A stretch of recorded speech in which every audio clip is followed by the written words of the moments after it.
রক্তে জমিনটা লাল হয়ে যাবে, তখন মুসলমানদের একটা নেতা থাকবে, মুসলমানেরা তাকে নেতা বলে মেনে নেবে এবং তাকে বিশ্বাস করবে। কিন্তু ওই নেতা বিশ্বাসঘাতকতা করবে, ও পিছন দিক দিয়ে মুসলমানদের দুশমনদের সঙ্গে হাত মিলাবে, গোপনে গোপনে মুসলমানদের দুশমনদের সঙ্গে হাত মিলাবে। তখন মুসলমানদের ঘরে ঘরে কারবালার মতো শোক নেমে আসবে। কারবালার ময়দানে ইয়াজিদ বাহিনীরা ইমাম হুসাইন সহ ৭২ জন মানুষকে শহীদ করে দেওয়ার পরে কারবালার ওই মেয়েদের তাম্বুর ভিতরে যে শোক বিরাজ করেছিল, মুসলমানদের ঘরে ঘরে ওই রকম শোক বিরাজ করবে। তারপরে আমার আল্লাহ রাব্বুল আলামিনের দয়া হবে, হামিদ বলে একজন আল্লাহর বান্দা তলোয়ার নিয়ে বার হবেন, অথবা ওসমান বলে একজন আল্লাহর বান্দা তিনি তলোয়ার নিয়ে বার হবেন। আল্লাহ পাক তার ওই তলোয়ারের ওসিলায় আল্লাহ মুসলমানদেরকে বিজয়ী করবেন।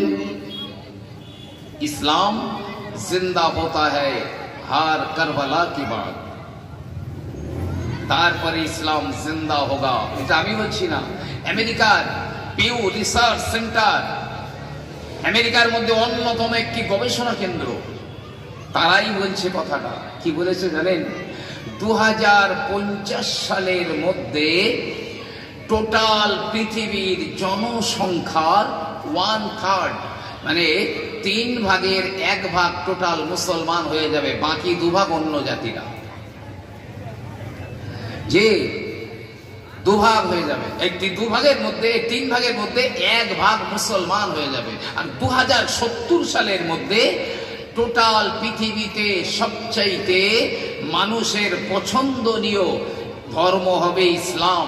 এবং তারা আরো বলছে পৃথিবীর মধ্যে যত ইসলাম, যত মতবাদ, যত ধর্ম আছে তার মধ্যে দ্রুত গতিতে মানে বেড়ে যাচ্ছে একমাত্র ইসলাম ধর্ম, ক্রমান্বয়ে বেড়েই চলেছে ইসলাম। এবং 2070 অথবা 70-এর ভিতরেই টোটাল পৃথিবীতে ইসলাম ছাড়া আর কোন ধর্ম থাকবে না, একমাত্র ইসলাম। এবং এই পিউ রিসার্চ সেন্টার এদের কথাগুলোকে অনেক অনেক দেশের নেতা মন্ত্রীরা তারা অ্যাকসেপ্ট করে নিয়েছেন, মেনে নিয়েছেন, কথাটা বাস্তব।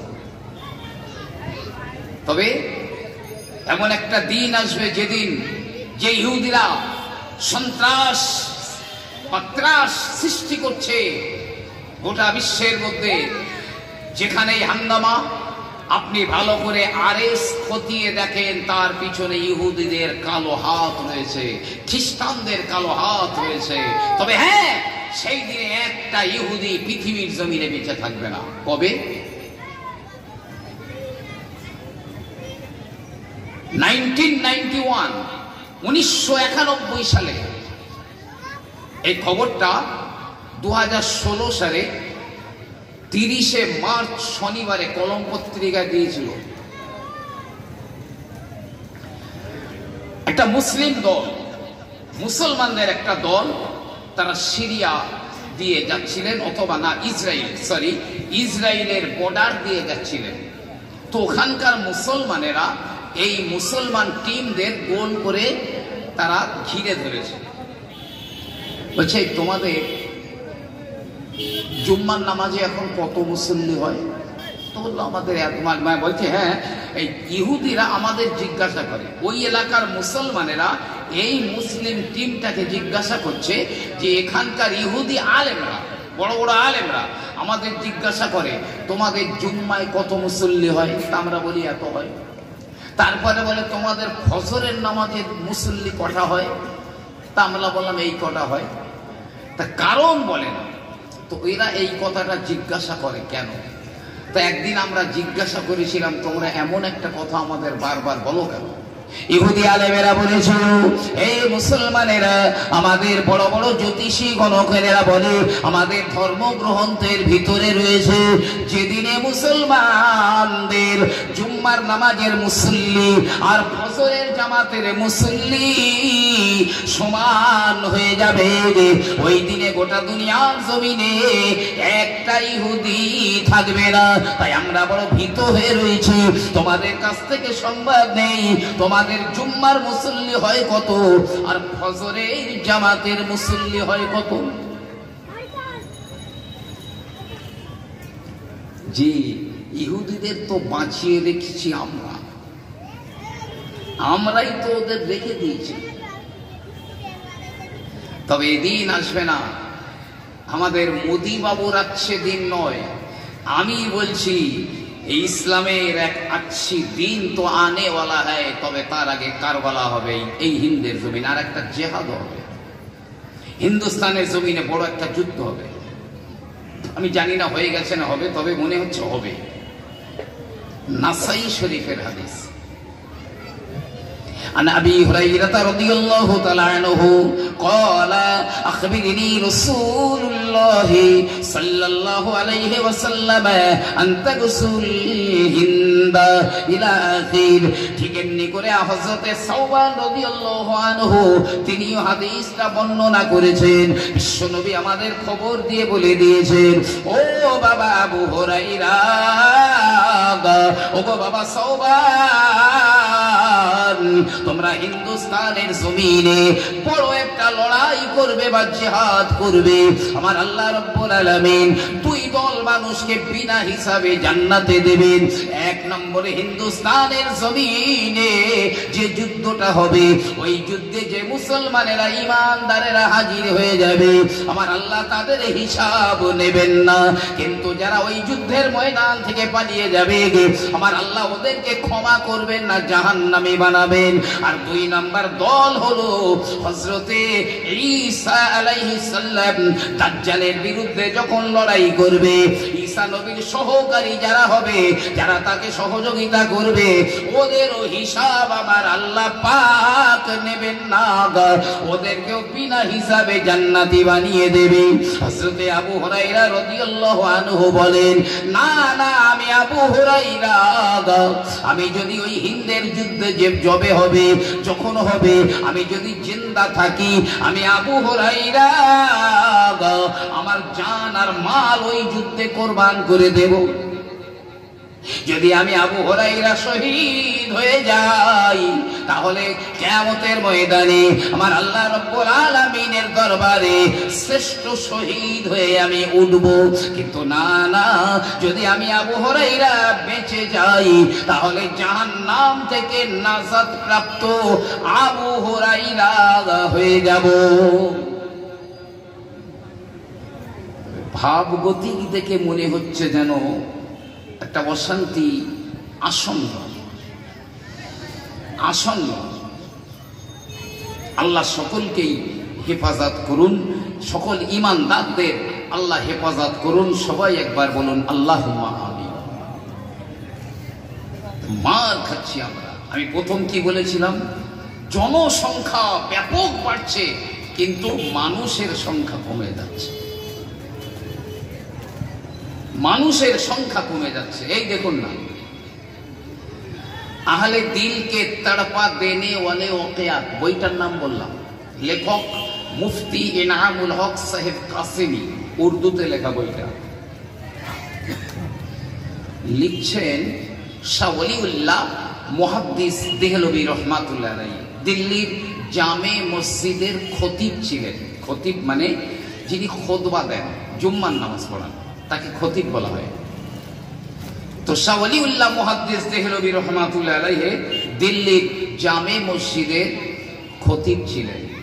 তো তিনি যখন মসজিদে ঢুকতেন, তিনি তার হাজি রুমাল দিয়ে মুখটা পুরো ঢেকে, মেয়েরা যেমন নেকাব করে যায়, পুরো মুখটা ঢেকে মাথাটা নিচু করে মেম্বারে যেতেন। এখন মুসল্লি যারা মসজিদে থাকে, তাদের তারা কি করলো, বললো যে আলেম ওলামাদের চেহারার দিকে দেখলে আল্লাহ রাব্বুল আলামিন তার জীবনের সগীরা গুনাহগুলো মাফ করে দেন। এমনকি রাসূল বলেছেন, মান যারা আলিমান, কেউ যদি কোনো আলেমের সঙ্গে, হাক্কানি আলেম তার সঙ্গে দেখা করে, ফাকাআন্নামা যারা নবিয়্যা, সে যেন কোনো নবীর সঙ্গে দেখা করলো। মান সাল্লা খালফাল আলিমে, কেউ যদি কোনো আলেমের পিছনে নামাজ পড়ে, ফাকাআন্নামা সাল্লা খালফান নবী, সে যেন কোনো নবীর পিছনে নামাজ পড়লো। রাসূল বলছে, আলা আদুল্লুকুম আশরাফু আহলিল জান্নাহ, জান্নাতের মধ্যে সবচাইতে সম্মানীয় জান্নাতি কারা হবে? সাহাবায়ে কেরামরা বললেন, বালা ইয়া রাসূলুল্লাহ, হুজুর অবশ্যই আপনি আমাদের বলে দিন। তখন রাসূল বললেন, হুম উলামা ও উম্মতি, আমার উম্মতের মধ্যে যারা আলেম হবে তারাই হবে জান্নাতের সবচাইতে সম্মানীয় জান্নাতবাসী। বলুন সুবহানাল্লাহ। তো মুসল্লিদের অভিযোগ, হুজুর কেন মুখ ঢেকে যান? আমরা হুজুরের একটু চেহারা দেখব, বরকত নেব। তো হুজুরের যে খাদেম থাকতো সঙ্গে, এই খাদেমকে এই মুসল্লিরা বলতো, ভাই হুজুরকে একটু বলবেন তো, মুখটা যেন বার করে দেয়। আমরা সবাই উৎসুক হয়ে থাকি হুজুরের মুখটা দেখবার জন্য, কিন্তু হুজুর এরকম মুখ ঢুকে কেন যান? তো খাদেম হুজুরকে বলে, হুজুর মুসল্লিরা এইরকম একটা অভিযোগ করে, আপনি মুখটা বার করে দেবেন। কিন্তু শাহ ওয়ালিউল্লাহ মুহাদ্দিস দেহলভী রাহমাতুল্লাহ আলাইহি কথাটা তিনি আমল দিলেন না। প্রতি জুম্মায় জুম্মায় মুখটা ঢেকে নিয়ে তিনি মেহরাবে বা আপনার কিনা মেম্বারে চলে যান। বারে বারে বারে বারে বলবার পরেও হুজুরের মধ্যে কোনো প্রতিক্রিয়া নাই। একদিন হুজুর মসজিদে মুখটা ঢেকে, রুমাল দিয়ে মুখ ঢেকে মসজিদের ভিতরে যাচ্ছেন। মুসল্লিরা বলে, ও ভাই, ও হুজুরের খাদেম, একবার হুজুরকে বলে দিন, হুজুর যেন এখন মুখটা একটুখানি খুলে দেয়, আমরা সবাই হুজুরের চেহারাটা দেখব। হেঁটে যাচ্ছেন মেম্বারের দিকে, আর খাদেম বলছে, হুজুর এই দেখুন সবাই বলছে, আপনি একটু মুখটা খুলে তবে যান, সবাই একটু আপনাকে দেখবে। শাহ ওয়ালিউল্লাহ মুহাদ্দিস দেহলভী রাহমাতুল্লাহ আলাইহি তিনি মাথার হাজি রুমালখানা খুলে দিয়ে ওই খাদেমের মাথার উপরে ফেলে দিয়েছেন। নিজের মাথাতে খুলে খাদেমের মাথায় ফেলে দিয়েছে। যেই দিয়েছে, আরে খাদেম একটা চিৎকার দিয়ে মসজিদের মধ্যে বেহুশ হয়ে পড়ে গেছে। হুজুরের মুখ খুলে গেছে, মাথা খুলে গেছে, রুমাল তো খুলে ছুঁড়ে দিয়েছে ওই আপনার খাদেমের মাথায়। খাদেমের অবস্থা তো শোচনীয়।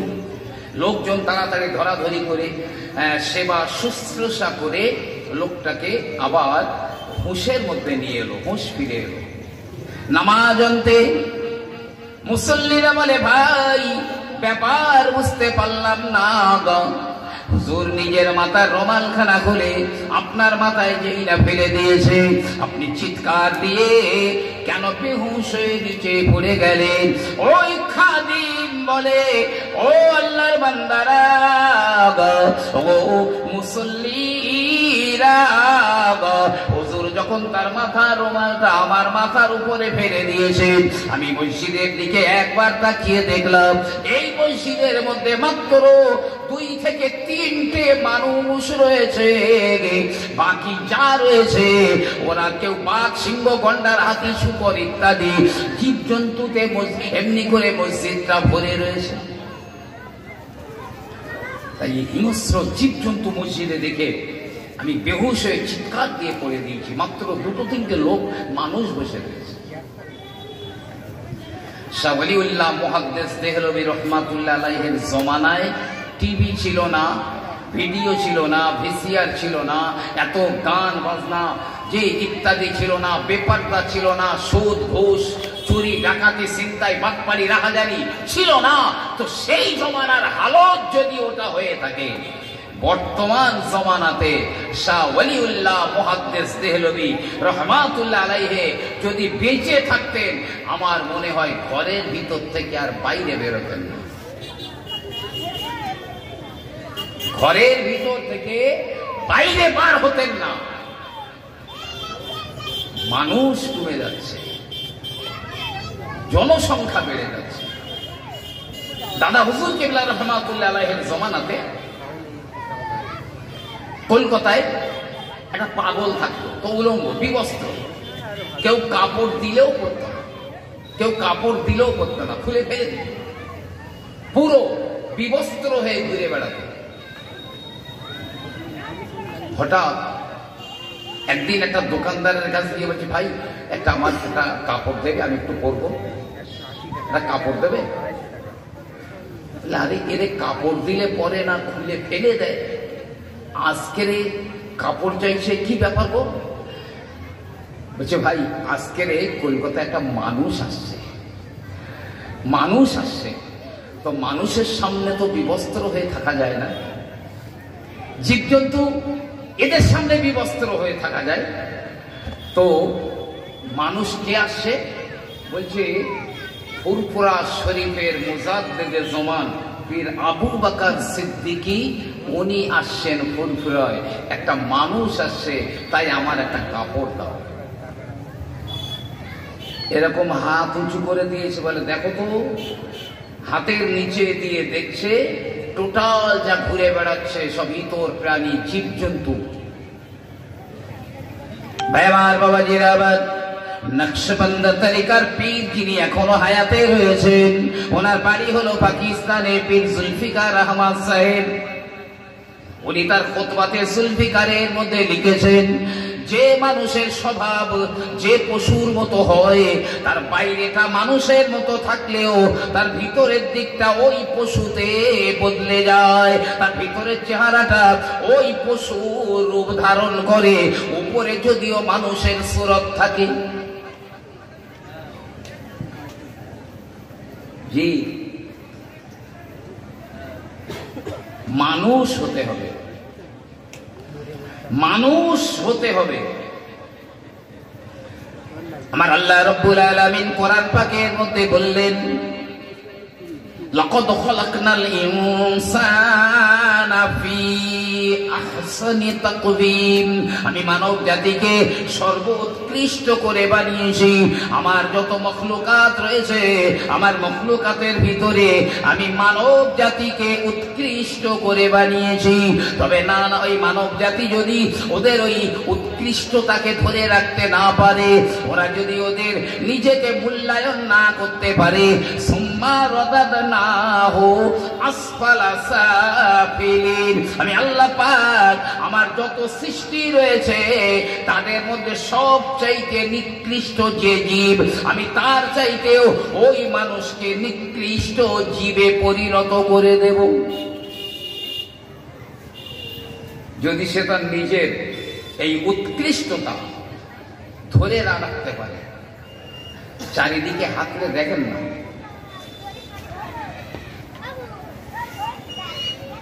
মানুষ কটা দেখা যায়? জি, আল্লাহ রাব্বুল আলামিন কোরআন পাকের মধ্যে বললেন, ওয়ালাকাদ যারানা লিজাহান্নামা কাসীরাম মিনাল জিন্নি ওয়াল ইনস,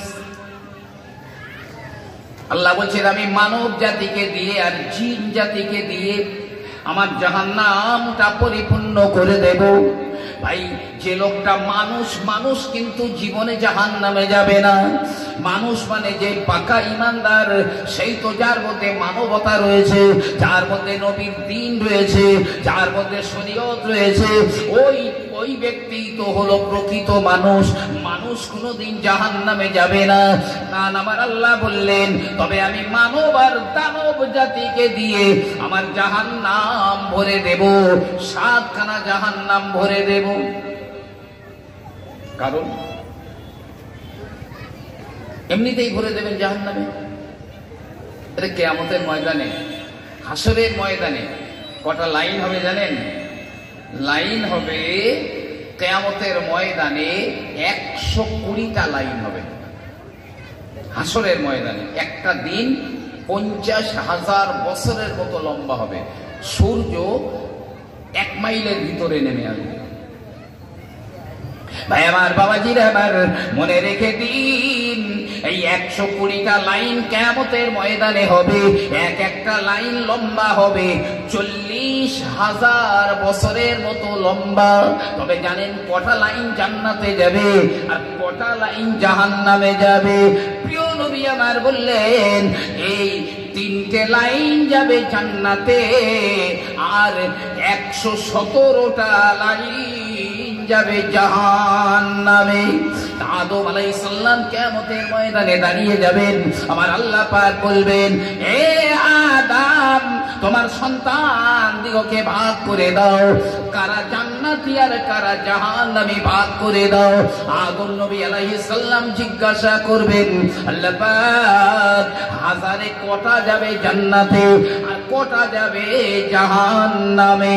আমার আল্লাহ রাব্বুল আলামিন ঘোষণা দেবেন, আদম 1000-এর ভিতরে 1 জনা যাবে জান্নাতে আর 999 জনা যাবে জাহান্নামে। ছোট ছোট বাচ্চা যারা মারা গেছে বাচ্চাবেলায়, ওই বাচ্চা অবস্থায় উঠবে হাসরের ময়দানে। ওই বাচ্চাগুলো এই ঘোষণা শুনবার পরে তাদের মাথার চুলগুলো পেকে সাদা হয়ে যাবে, গায়ের চামড়াগুলো বুড়ো মানুষের মতো ঝুলে যাবে, তারা বুড়ো হয়ে যাবে শুধু ওই একটা ঘোষণা শুনে। 1000-এ 1টা জান্নাতে আর 999টা জাহান্নামে। কেন দেবেন আল্লাহ জাহান্নামে? মানব জাতিকে আর জিন জাতিকে আমার আল্লাহ পাক কৈফিয়ত দিচ্ছেন, লাহুম কুলুবুল্লা ইয়াফকাহুনা বিহা। আমি আল্লাহ তাদের কলব দিয়েছি, আমি আল্লাহ তাদের অন্তর দিয়েছি, আমি আল্লাহ তাদের দিল দিয়েছি, কিন্তু ওই দিল দিয়ে ওরা বোঝে না। ভাই আমার বাবাজিরা এবার শুনে রাখুন, যদি মানুষ হতে হয় আমি আজকের মানুষ হবার লাইনটা বলে দিয়ে যাব। যদি মনে করেন আমি মানুষ হব, জীবজন্তু না, একটা কাজ করতে হবে, সে মানুষ হয়ে যাবে। একটা মাত্র কাজ করবে, কি? আল্লাহ যখন আদম বানিয়েছিলেন, আদমের স্ট্রাকচার পড়ে আছে, এই বাচ্চারা দৌড় করছে শোনো,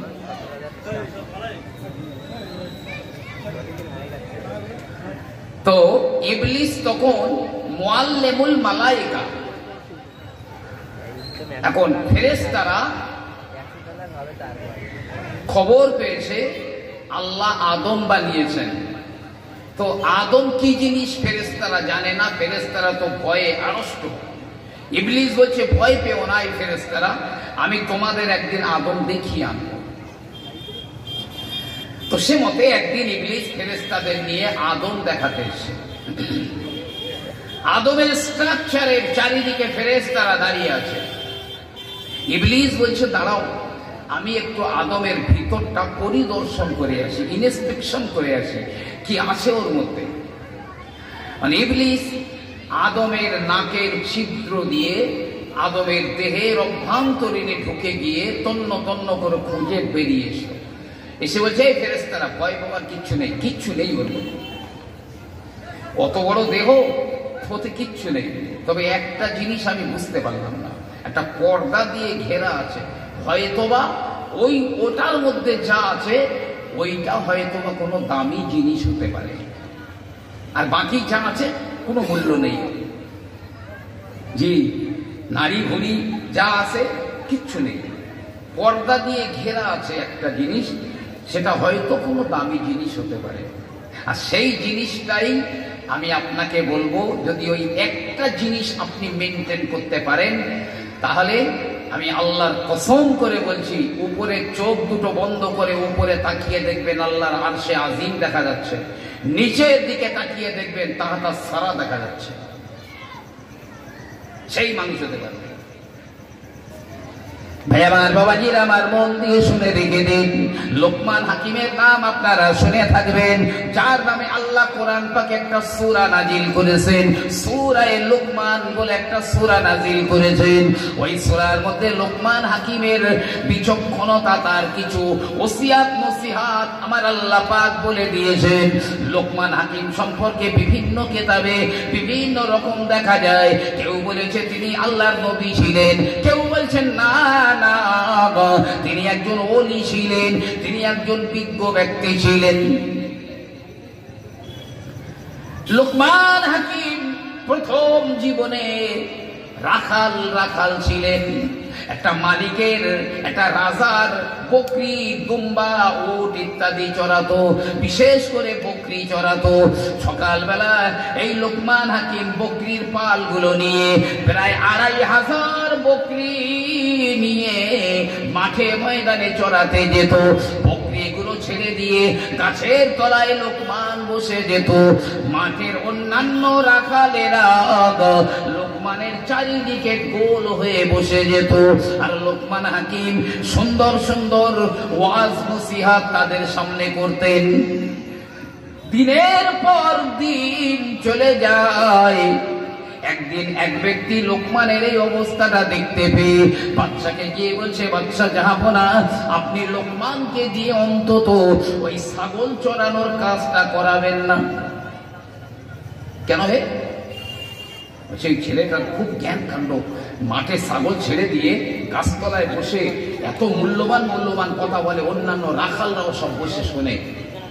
তাই বলছে, হ্যাঁ তাহলে আমি একদিন লোকমানকে পরীক্ষা করে দেখি বাস্তব ছেলেটা কত জ্ঞানী। একদিন গধূলি লগ্ন বেলা, বৈকাল বেলা লোকমান বকরির পালগুলো নিয়ে গোয়াল ঘরের মধ্যে ঢুকিয়ে দিয়েছে। আপন শয়ন কক্ষের দিকে লোকমান আগিয়ে যায়। বাদশাটাকে, ওরে লোকমান শুনে যা, একবার শুনে যা। লোকমান হাকিম বাদশার সামনে অবনত মস্তকে দাঁড়িয়ে যায়। বাদশা একটা ছুরি দিয়েছে, একটা প্লেট দিয়েছে। এ লোকমান, এই ছুরি আর প্লেটটা নিয়ে যা, আমার ওই 2500 বকরির ভিতরে সবচাইতে হিষ্ট পুষ্ট একটা বকরি নিয়ে আয়। বকরি একটা লোকমান হাকিম নিয়ে বাদশা সালামতের সামনে হাজির করে দিয়েছে। বাদশা বলে, লোকমান ওই ছুরি দিয়ে বকরিটাকে জবাই করে দাও। লোকমান বকরিটাকে জবাই করে দিয়েছে। বাদশা বলে, হে লোকমান, ওই বকরির গোটা দেহের ভিতরে সবচাইতে মূল্যবান যে জিনিসটা আছে ওটা কেটে বার করে প্লেটে করে আমার সামনে হাজির করে দাও। লোকমান কোনো চিন্তা ভাবনা ছাড়াই ছুরি দিয়ে বকরির বুকটা চিড়ে ফেলে দিয়েছে। চিড়ে ফেলে দিয়ে ওর ওই কলিজা বা দিল ওটা বার করেছে। বার করে ওই প্লেটের উপরে রেখে বাদশার সামনে দিয়েছে। বাদশা দেখছে সত্যিই তো এই ছেলেটার সত্যিই খুব জ্ঞান কাণ্ড আছে, বিচক্ষণতা আছে। এ লোকমান, আর একটা বকরি আনো তো, যাও আর একটা বকরি আনো। লোকমান আর একটা বকরি এনেছেন। বাদশা বলছে, এটাকেও জবাই করে। জবাই করে দিয়েছে। বাদশা বলছে, এবারে এই দ্বিতীয় বকরির সবচাইতে নিকৃষ্ট অংশ, যেটা ওর গোটা শরীরের মধ্যে সবচাইতে নিকৃষ্ট, সেই অঙ্গটা কেটে আমার সামনে দেখো। লোকমান হাকিম চিন্তা না করে, ভাবনা না করে আবার বকরির বুকটা চিড়ে ফেলে দিয়ে ওই দিলটা কলিজাটা বার করে বাদশার সামনে দিয়েছে। বাদশা বলে, লোকমান, আমি ভেবেছিলাম তুমি বড় জ্ঞানী, তুমি বড় বুদ্ধিমান, কিন্তু না না, তুমি তো একটা বোকা পুলিশ, বোকা বোকা। আমি প্রথম বকরি থেকে উৎকৃষ্ট অংশ চাইলাম, তুমি দিল কেটে দিলে। আবার দ্বিতীয় বকরি থেকে নিকৃষ্ট অংশ চাইলাম, তুমি আবারও সেই দিল কেটে দিলে। একই জিনিস দুটো কিভাবে ভালো আর মন্দ হয়? একটাই জিনিস ভালো মন্দ হয় কি? লোকমান বাদশাকে যে কথা বলে বুঝিয়েছিলেন, আমার রসুল আমাদেরকেও সেই কথা বলেছেন। বিশ্বনবী আমার বললেন, মানুষের গোটা দেহের মধ্যে একটা গোস্ত পিণ্ড রয়েছে। ইজা সলুহাত সলুহাল জাসাদু কুল্লুহু ওয়া ইজা ফাসাদাত ফাসাদাল জাসাদু কুল্লুহু। ওই গোস্তের টুকরাটা যখন ভালো থাকে তখন তার গোটা দেহই ভালো থাকে। হোক সে মেথর, হোক সে রুচি হোক সে যে কেউ, ওই গোস্তের টুকরাটা যদি পবিত্র থাকে, পরিষ্কার থাকে, তার গোটা দেহটাই পবিত্র পরিষ্কার থাকে। কিন্তু না না, ওয়াইযা ফাসাদাত, এই গোস্তের টুকরাটা যখন ফাসাদ হয়ে যায়, নোংরা হয়ে যায়, গুনার কালিমায় কালো হয়ে যায়, নাপাক হয়ে যায়, ফাসাদাল জাসাদু কুল্লুহু, তার গোটা দেহটাই নাপাক বা নোংরা হয়ে যায়। হোক না সে আমেরিকার সাদা চামড়ার মানুষ, ইংল্যান্ডের সাদা চামড়ার মানুষ, না না, ওই অঙ্গটা যদি নোংরা নাপাক হয়ে যায়, ওর গোটা দেহটাই নাপাক হয়ে যায়। ওই জিনিসটার নাম আমার রাসূল বললেন আলা ওয়াহিয়াল কলব, ওই গোস্তের টুকরাটার নাম হলো কলব। বাম স্তনে 2 আঙুল নিচে কলব রয়েছে। একটাই জিনিস আপনি মেনটেন করবেন, আমি বলে দিলাম তো, জোর গলায় চিল্লে বলে দিলাম, এই দিলটা যেমন ভালো, কলবটা যেমন ভালো তেমন খারাপ। মিশকাত শরীফে একটা হাদিসের মধ্যে আমার প্রিয় নবী বললেন, মানুষ যখন একটা গুনাহ করে, তার কলবের উপরে একটা কালো দাগ পড়ে যায়। যখন 2টো গুনাহ করে 2টো দাগ পড়ে যায়, যত গুনাহ করে ততটা কালো দাগ পড়ে যায়। এত পরিমাণ কালো দাগ পড়ে যায়, নোংরা হয়ে যায়। না না, ওই তাই তো কাম্য নয়। এই যে এত জোরে আলো জ্বলছে, বাল্ব জ্বলছে, যদি আপনি কালো কালি দিয়ে বারে বারে চারিদিকে রেখা টানেন, এক সময় এমন কালো হয়ে যাবে, আলো জ্বলছে বটে, তবে আলোটা দেখা যাবে না, কালো হয়ে যাবে। তবে পরিষ্কার করার যন্ত্রটাও আমি বলে দিয়ে যাবো। ওই নোংরা কিভাবে পরিষ্কার করবেন, সাবান দিয়েও হবে না, সার্ফ দিয়েও হবে না, শিরিষ কাগজ দিয়েও হবে না। যে পরিষ্কার করার আমি যন্ত্র আপনাকে ইনশাল্লাহ দিয়ে যাব, কিভাবে পরিষ্কার করবেন। শুধু ওই একটা জায়গায় নজর করেন, আর কোথাও দেখতে হবে না। সে যদি আল্লাহর ওলি না হয়ে যায়, তাহলে বলবেন হাকিম সাহেব যা কথা বলে সব মিথ্যে কথা। প্রিয় নবী সাল্লাল্লাহু আলাইহি ওয়াসাল্লাম মানুষের এই কলব বা দিলটাকে 3টে ভাগ করে দিয়েছেন। 1 নাম্বার দিল হলো, 1 নাম্বার কোয়ালিটির দিল হলো সুস্থ দিল, 2 নাম্বার হলো অসুস্থ দিল, 3 নাম্বারে হলো মরা দিল। সুস্থ দিল, যে দিলে রোগ নেই, ব্যাধি নেই, জরা নেই, গুনার কালিমায় কালো হয়ে যায়নি। আমার আল্লাহ রাব্বুল আলামিন কোরআন পাকের মধ্যে বললেন, ইয়াউমা লা ইয়ানফাউ মালুন ওয়ালা বানুন ইল্লা মান আতাল্লাহা বিকলবিন সালিম। কিয়ামতের ময়দানে তার আওলাদ, তার মাল সম্পদ কোনো কাজে আসবে না। 1000 কোটি টাকার মালিক, না না, কাজে আসবে না। 15-20টা ছেলে রয়েছে, কাজে আসবে না। না না, 100 বিঘে সম্পত্তি রয়েছে, না না, কোনো কাজে আসবে না।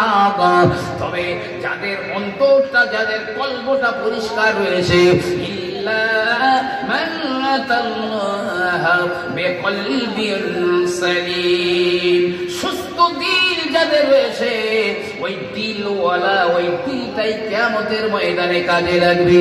আপনি অবশ্যই শুনে থাকবেন, আমি কখনো আপনাকে বলেছি, সকালবেলা মায়েরা বোনেরা ঘর ঝাড় দেয়, বারান্দা ঝাড় দেয়, উঠান ঝাড় দেয়, নোংরা জমা হয়ে যায়, একটা ঝুড়ি বা টুকরি নিয়ে আসে, ওই নোংরাগুলো ওই ঝুড়িতে তুলে আবার কোনো নোংরা খানায় ফেলে দিয়ে আসে। কিন্তু কোনো মা ওই নোংরা তুলতে তুলতে যদি একটা চকচকে 5 টাকা বা 10 টাকার কয়েন খুঁজে পায়, বলুন না, ওই 10 টাকা বা 5 টাকার কয়েনটা কোনো মা কি ওই নোংরার সঙ্গে তুলে ফেলে দিয়ে আসবে? আরে যে মেন্টালের রুগী সেও জানে ওটা ওই নোংরা গাদায় ফেলবার জিনিস নয়। ধুলো মুছে সে তার কাঠিতে গুঁজে নেবে, কি তার আঁচলে বেঁধে নেবে, কেউ ওটা ফেলবে না, জানে ওটা খেলার জিনিস নয়। কিয়ামতের ময়দানে হাসরের ময়দানে কোটি কোটি কোটি কোটি মানুষেরা আপনার কিনা দাঁড়িয়ে যাবে, কাফের বেঈমানেরা দাঁড়িয়ে যাবে, মুসলমান নামে কিছু বেঈমান কাফেরেরা দাঁড়িয়ে যাবে। হাসরের ময়দানটা নোংরা হয়ে যাবে, কাফের বেঈমানদের নোংরা ভরে থাকবে হাসরের ময়দানে। কিন্তু যাদের এই অন্তরটা কলবটা পরিষ্কার রয়েছে, দিলটা সুস্থ রয়েছে, ওদের দিলটা চকচক করবে 5 টাকা বা 10 টাকার কয়েনের মতো চকচক চকচক করবে। আমার আল্লাহ পাক ওই নোংরা গুলো ঝেঁটিয়ে ঝেঁটিয়ে জাহান্নাম নোংরা খানায় ফেলে দেবে। কিন্তু এই যাদের কলবগুলো চকচক করছে, আমার আল্লাহ জানে এগুলো তো জাহান্নামে যাবার নয়, নোংরা খানায় যাবার নয়। আমার আল্লাহ পাক তার রহমতের আঁচলে মুছে দিয়ে তার দয়ার জান্নাতি বানিয়ে দেবে। এটা পরিষ্কার লাগবে। কিভাবে করবেন?